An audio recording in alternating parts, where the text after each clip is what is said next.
How did you guys get together to do Timeless? I cold called him. Is that true? I swear to God. Like, we were both at Sony, and I wanted a partner.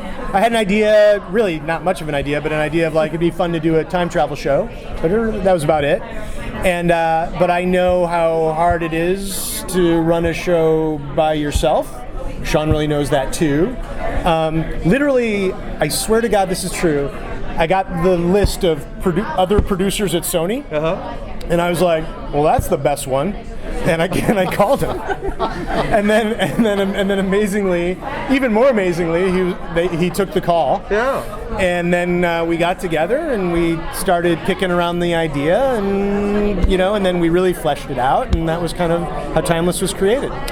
He's very egoless, and that's factually true. I mean, Eric's resume speaks for itself as well, and I've always watched genre stuff. I haven't really written it, and so to have somebody so well versed in this to sort of help me along the way was really appealing to me. I never want to repeat myself with my TV shows. I'm always looking to do something different. I don't want to do different versions of the same show over and over again. I'd always wanted to do something like this. The year before, I'd sort of pitched an alien kind of show and couldn't get it made, and in retrospect, kind of screwed up the pitch. Probably it wasn't the network's fault. It was probably my fault, and so I was very impressed with the work that Eric had done, and yes, you're always looking for somebody to take the load off, but when you have somebody who's as accomplished as him to take that load off for you, it's very appealing. And then, we spent 4 or 5 days in a room sort of figuring out, is there an idea here? And maybe more importantly, can we actually get along? You're right, exactly. And it turns out we thought there was an idea, and we did get along, and it's kind of been a beautiful marriage ever since. Yeah, I've made his first time in genre very gentle. But we're a good team. We each bring something very specific to the table. Yeah. And Shawn's focus on character is amazing. I think my knowledge of genre is very useful, and I think the combination of them both creates a show that's I think going to be a little deeper and a little more character driven than your usual genre show. Well, now that the apples are shine, tell the truth. What's the truth now? Come on, that's fine. You just come on. Truth is, when these microphones are off, we don't speak. No. We're getting along great. Really, it's an amazing arranged marriage. I was amazed that you got this sold. It's such a smart idea, and the network is backing you up. And I imagine they're not giving you the notes that will reduce it to a piece of nonsense. I hope so. The creative execs over there, I've actually, Jen Salke and Bob Greenblatt. I've known Bob for a long time, never worked with him. Jen I did work with, because I used to be at 20th Century Fox for a number of years when she was number 2 over there, and she and I know each other well, respect each other, have worked together well. So that was one of the appeals for me to go to NBC, was that I already had a good working relationship with her. She's super smart. When she gives a note and a thought, you take it really seriously. But we've been blessed. We've started turning in outlines for the show, and so far so good. The phone calls are like 10 minutes long, and it's like, here are 3 things, and they're minor, and we're like, great, let's go do it. So I think networks realize that they're losing a lot of creative talent to the cable world and to the streaming networks, and so I think they realize it helps to be respectful to people like Eric and I. In a way, the experience there has been as good, if not better, than some of my cable experiences. Yeah. And there's a lot of trust there too. A lot of the team is the same team there that I worked with on Revolution. So there's a lot of shorthanding there too, because we all know each other and have worked together before. So it's been great. I was going to ask. I was just going to ask, because you've kind of done this before, have you found it easier?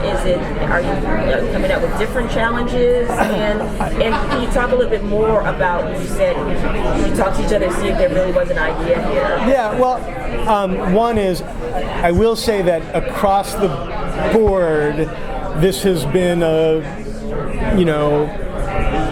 feels like it's been an easier experience than Revolution, which was so hard. That show is so hard to run.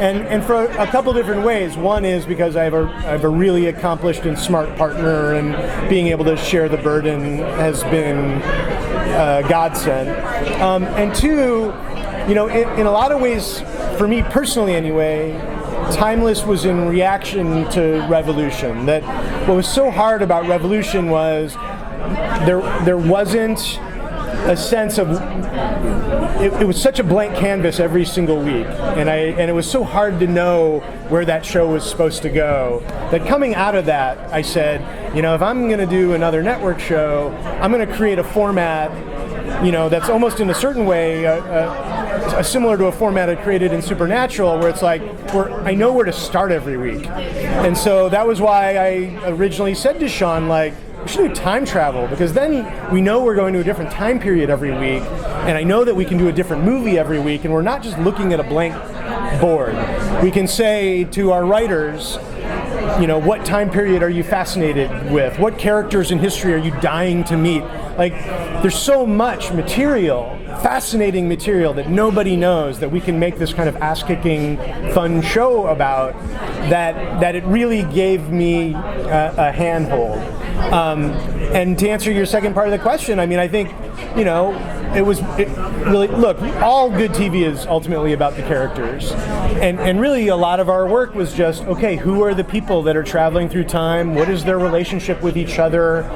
It's really important to us that this not feel like a boring history lesson, or but it feels very visceral and current and complicated, and that was just the vast majority of our conversations were, who are these people? Why do we care about them? How are they human and real? Yeah. And so plot comes last, and character and emotion. That's right. Was the character and emotion there? Because I always figure the plot will come if you have that stuff, and it was sort of figuring out who the characters were and actually liking them. Right. Whereas in cable, it's always like, they're interesting characters, but a lot of times you kind of dislike them. And here I've got two kids right over there, 16 and 13, that I wanted something that our whole family could watch and really kind of love and enjoy, and maybe we're at a place in our history right now where we want to see some more heroes on TV. Yeah. You really love with your writers. I'm sorry, we have to move over. Oh, we'll let him ask a question. He was waiting. Yeah, go ahead. Okay, so you say that this program is more structured than than your previous Revolution. Yeah. Do you have a show Bible, sort of the beats that you want to hit in an eventual end game, or are you just kind of you have an end point, but how you get there is? Yeah. Look. Any season of television is a cocktail napkin sketch of where you want it to go. Or as Shawn says, it's a roadmap. We start in LA, we know we want to go through Chicago, and we want to end up in New York. I would say we have that. I say we have an amazing first 2 weeks with our writers, where we really hammered out. We only focused on big picture stuff. Yeah, the rules of the show and where we wanted to go for the season. Okay.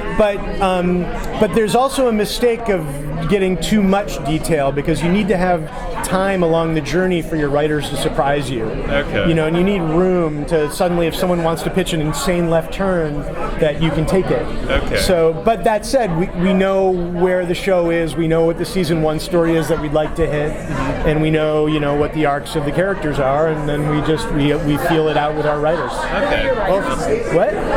Your writers.